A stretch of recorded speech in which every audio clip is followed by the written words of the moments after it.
বিশ্বকাপ শুরুর আগে আবারও সামনে লিওনেল মেসি ও ক্রিস্টিয়ানো রোনালদোর মধ্যে শ্রেষ্ঠত্বের বিতর্ক।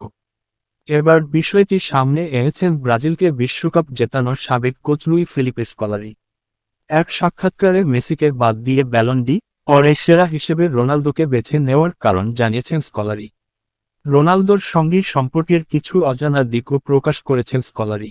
পর্তুগাল জাতীয় দলের সাবেক এই কোচ ব্যাখ্যা করেন, বিশ্বের সেরা খেলোয়াড় নির্বাচনের ভোটে তিনি যে সিদ্ধান্তগুলো নিতেন তার পেছনে আবেগ ও পেশাগত কারণ ছিল। 2002 সালে ব্রাজিলকে বিশ্বকাপ জেতানোর পর স্কলারি 2003 থেকে 2008 সাল পর্যন্ত পর্তুগালের জাতীয় দলের কোচ ছিলেন। আধুনিক যুগের দুই সেরা খেলোয়াড় মেসি ও রোনালদোকে কাছ থেকে দেখেছেন তিনি। ভিন্ন এক আয়নায় দুজনকে মূল্যায়ন করেছেন স্কলারি। কোচিং থেকে সরে দাঁড়ানো এই ব্রাজিলিয়ানের চোখে দুই কিংবদন্তির পার্থক্যটা মূলত তাদের প্রতিভার ধরনে এবং এ বিষয়ে দীর্ঘদিন ধরে তার ভাবনাকে প্রভাবিত করেছে। গ্লোবো টিভি এক অনুষ্ঠানে দেওয়া এক সাক্ষাৎকারে স্কলারি জানান, বিষয়টি নিয়ে মেসি সরাসরি তার সঙ্গে কথা বলেছিলেন। মেসি তাকে বলেছিলেন, বসো, আপনি কখনো আমাকে ব্যালন ডি অরের জন্য ভোট দেননি, সব সময় রোনালদোকে দিয়েছেন।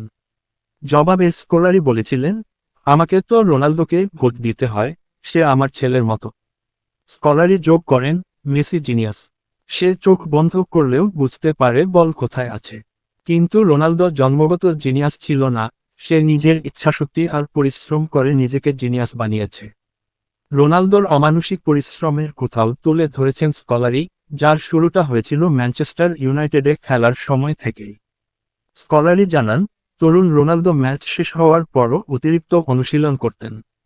বিষয়টি নিয়ে উদ্বিগ্ন হয়ে ম্যানচেস্টার ইউনাইটেডের কিংবদন্তি কোচ স্যার অ্যালেক্স ফার্গুসন প্রায়ই তাকে ফোন করতেন।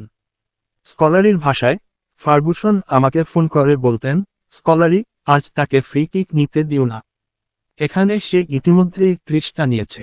তারপর সে জাতীয় দলে এসে আবার আরও 30টা নিতে চাইত। তখন আমি বলতাম, তুমি তো এগুলো আগেই করেছ। কিন্তু এটাই তার নিবেদন। স্কলারি মনে করেন, রোনালদো 1000 গোলের মাইলফলক দ্রুতই ছুঁয়ে ফেলবেন। স্কলারির ভাষায়, 1 বছর আগে আমি তার সঙ্গে ছিলাম। আমি তাকে জিজ্ঞাসা করেছিলাম, তুমি কি 1000 গোলের লক্ষ্য নিয়ে কাজ করছো? সত্যিই কি সেটা অর্জন করতে চাও? সে বলেছিল, না কোচ, না। তখন আমি বললাম, আহা, আমাকে বোকা বানাতে পারবে না। আমার বিশ্বাস সে এটা অর্জন করবে। স্কলারির ক্যারিয়ারের সবচেয়ে স্মরণীয় ঘটনার একটি ছিল মস্কোয় একটি গুরুত্বপূর্ণ ম্যাচের আগে ক্রিস্টিয়ানো রোনালদোকে তার বাবা দিনিস আভেরোর মৃত্যু সংবাদ জানানো। সেই মুহূর্তে রোনালদোর প্রতিক্রিয়া দুজনের সম্পর্ককে আরও গভীর করে তোলে।